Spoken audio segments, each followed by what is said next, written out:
அம்மா, இந்த உலகத்துல இருக்க எல்லா தங்கத்தையும் உனக்கே தரமா.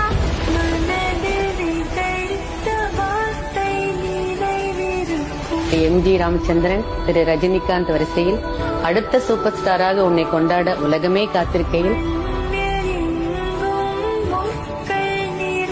அன்னைக்கு 2 சம்பவம் நடந்தது. அந்த இடமும் அழிஞ்சது, அவனும். எனக்கு ஒரு வாக்கு கூட நீ எப்படி வாழ போறியோன்னு எனக்கு தெரியாது. ஆனா சாகும்போது இந்த உலகமே மதிக்கிற பெரிய